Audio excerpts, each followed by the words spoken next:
Schleiermacher adalah bapak hermeneutik modern, di mana ia telah memberikan sesuatu yang baru dalam hermeneutika, yaitu bagaimana cara kita untuk mengartikan suatu makna yang sesungguhnya dari sebuah teks atau suatu arti yang sesungguhnya daripada teks.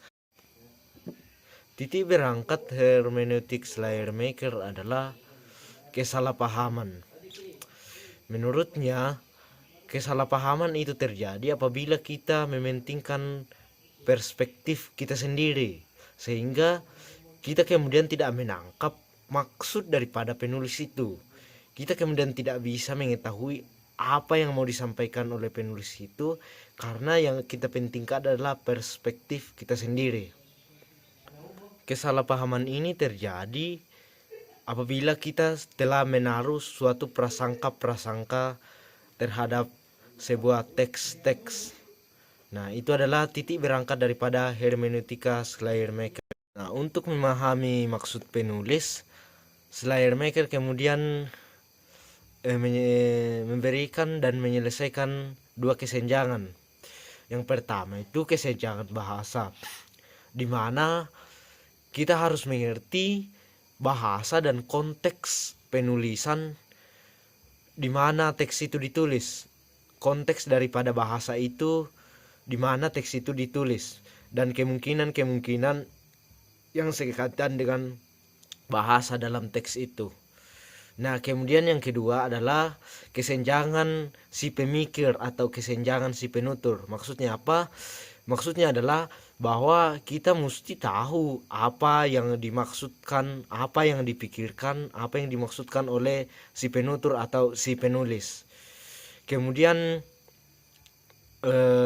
dari sini kemudian kita akan bertolak dari teks-teks atau struktur gramatikal atau karya-karya yang lain yang sejenis juga dengan teks-teks yang sedang kita bicarakan atau yang sedang kita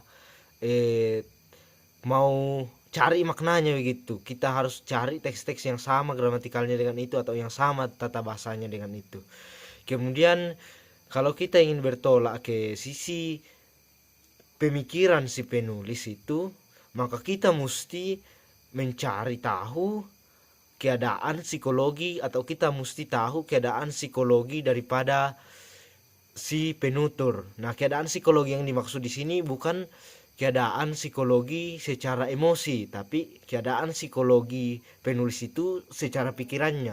Nah, sehingga kalau kita memahami keduanya ini, yaitu konteks bahasa yang dipakainya atau bahasa yang dipakainya dalam artian konteks bahasa yang dipakai pada saat penulisan teks itu sama pemikiran daripada si penulis itu, maka kita dapat mengetahui dengan jelas apa yang dimaksud oleh si penulis. Nah, itulah cara kita menemukan maksud daripada penulis menurut Schleiermacher. Nah, kalau kita melihat ini jelas bahwa pemikiran Schleiermacher ini tidak hanya kita membaca saja begitu lalu kita artikan teks itu secara literal, tidak, tapi ketika kita membaca teks tersebut kita akan melihat terlebih dahulu bahasa yang digunakan oleh penulis, gramatikal yang digunakan oleh penulis, kemudian isi pikiran daripada penulis itu sendiri. Jadi tidak serta-merta kita artikan teks atau artikan kata itu secara literal, melainkan harus tahu dulu dong apa isi pikiran penulis dan bahasa yang digunakan oleh si penulis tersebut. Nah, setelah itu timbul pertanyaan dalam hermeneutik Schleiermacher ini, yaitu apakah yang penting itu adalah bahasa atau gramatikal dalam sebuah teks, ataukah yang penting itu psikologi atau pemikiran dari seorang yang menulis teks itu. Nah, Schleiermacher kemudian menjawab bahwa kedua-duanya itu sama-sama penting dan sama-sama juga berjalan. Karena ketika kita membaca teks, maka pada saat itu juga kita telah memasuki pemikiran daripada sang penulis, atau ketika kita membaca bahasa yang diberikan oleh penulis itu, maka di saat itu juga kita telah masuk ke dalam pemikiran si penulis. Dan ketika kita masuk ke dalam pemikiran si penulis itu, berarti kita juga telah masuk ke dalam, atau telah masuk ke dalam bahasa si penulis itu. Jadi keduanya saling berhubungan. Bahasa yang dipakai oleh pemikiran si penulis, dan pemikiran penulis itu memakai bahasa. Nah gitu. Jadi demikianlah materi tentang Schleiermacher. Selanjutnya akan ada materi tentang Rudolf Bultmann. Nah, perlu diketahui bahwa pemikiran Schleiermacher ini telah membawa perubahan besar dalam cara kita memandang teks, dimana kalau sebelumnya itu kita telah sebelumnya itu kita hanya memahami teks sebagai sesuatu yang literal saja, tapi setelah adanya pemikiran Schleiermacher ini, setelah adanya hermeneutik Schleiermacher ini, kita dapat melihat bahwa teks itu tidak sekedar diartikan secara literal, tapi juga ada makna-makna yang harus dikaji lebih dalam, misalnya tentang pemikiran si penulis, tentang konteks bahasa yang digunakan pada saat itu. Kemudian bagaimana cara kita untuk mengetahui itu adalah dengan cara bagaimana konteks bahasa itu dapat kita tahu adalah juga dengan cara biasanya kita akan mencari konteks budaya juga pada saat itu. Kemudian ada juga kenapa misalkan kasus itu dimunculkan, misalkan kita membaca sebuah teks, kenapa kemudian kita merumuskan hal-hal ini. Itu semua akan ada nanti korelasinya antara pemikiran Schleiermacher ini dengan hubungannya, misalkan hubungan teks dengan budaya, hubungan teks dengan peristiwa-peristiwa yang terjadi pada saat itu, mengapa kemudian ditulis teks ini. Itu semua akan ada hubungannya dengan pemikiran daripada Schleiermacher ini. Oke, demikian. Bultmann sangat terkenal dengan metodenya, yaitu metode demitologisasi, yang dimana demitologisasi ini digunakan untuk mengeksegese Alkitab, khususnya Perjanjian Baru yang Bultmann eksegese waktu itu. Nah, demitologisasi ini sangat kontroversial. Akibatnya orang Kristen banyak sekali yang memprotes dan melawan dengan sengit demitologisasi ini. Namun ada juga tak sedikit juga yang mengapresiasi apa yang dilakukan oleh Rudolf Bultmann ini. Nah, Bultmann mengeksegese Alkitab ini dengan tujuan agar orang modern bisa tahu atau bisa paham dengan Alkitab itu. Kemudian seperti Heidegger, Bultmann juga itu tidak setuju dengan objektivitas. Menurutnya, ketika kita mengeksegese suatu teks, lalu kita bebas dari presuposisi, maka kita itu membiarkan teks itu berbicara apa adanya. Sedangkan kalau kita diarahkan oleh presuposisi, maka kita akan memiliki prasangka-prasangka, dan prasangka-prasangka inilah yang memengaruhi kita dalam mengeksegese teks, sehingga teks itu kita hanya mau mendengarkan apa yang mau kita dengarkan saja.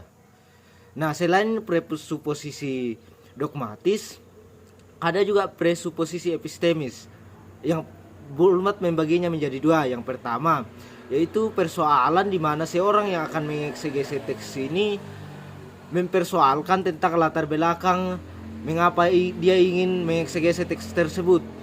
Misalkan dia ada tujuan-tujuan tertentu, maka dia memiliki kecenderungan dan minat-minat yang kemudian tidak seimbang dalam mengeksegese teks, yang hasilnya nanti itu akan mempengaruhi hasil daripada yang kecenderungan ini nanti akan mempengaruhi hasil eksegese daripada seorang yang ingin mengeksegese teks. Nah, presuposisi epistemis yang kedua adalah presuposisi historis, yang dimana hal ini tidak dapat kita hindari karena sejarah merupakan aliran yang tertutup yang merangkai sebab akibat yang berciri empiris. Metode historis ini berusaha untuk memahami bahasa berdasarkan konteks di mana teks itu ditulis. Lalu kemudian dalam teks misalnya kita menemukan sesuatu yang asing seperti mujizat. Dalam hal ini mujizat bagi kita itu adalah sesuatu yang asing, tapi kalau bagi orang pada saat itu mujizat itu bukanlah sesuatu yang asing misalkan. Nah, di sini Bultmann kemudian mengatakan bahwa tidak ada cara lain untuk mengerti hal asing ini selain dengan cara menerjemahkannya. Nah, kemudian dalam menerjemahkannya ini kita harus memiliki prapemahaman dan juga memiliki hubungannya dengan kehidupan kita sekarang. Nah, latar belakang pengetahuan seorang penafsir inilah yang nantinya disebut pra-pemahaman. Nah, menurut Bultmann, kita dapat memahami mujizat dalam sebuah teks bila kita memiliki hubungan yang eksistensial dengan teks. Karena itu, menurut Bultmann, kita ini adalah bagian dari sejarah. Maka teks itu sebenarnya mengungkapkan diri di setiap masa. Kemudian selanjutnya yaitu demitologisasi Bultmann, di mana ini ada merupakan sumbangsi terbaru atau sumbangsi yang besar di dalam hermeneutik, yaitu demitologisasi. Nah, demitologisasi ini bukan untuk menghilangkan mitos, melainkan untuk memahami mitos itu bagi orang modern. Mitos dipahami bagi orang modern, mitos dibawa untuk dipahami, didemitologisasikan untuk supaya dipahami oleh orang modern. Nah, tujuan dari mitos ini itu bukan untuk menghilangkan mitosnya dalam teks, tapi supaya dapat dipahami oleh orang modern. Nah, bagi Bultmann, mitos juga berbicara tentang realita, namun tidak memadai. Seperti juga sains berbicara tentang realita, namun kira-kira memadai lah kalau sains, tapi kalau mitos tidak memadai.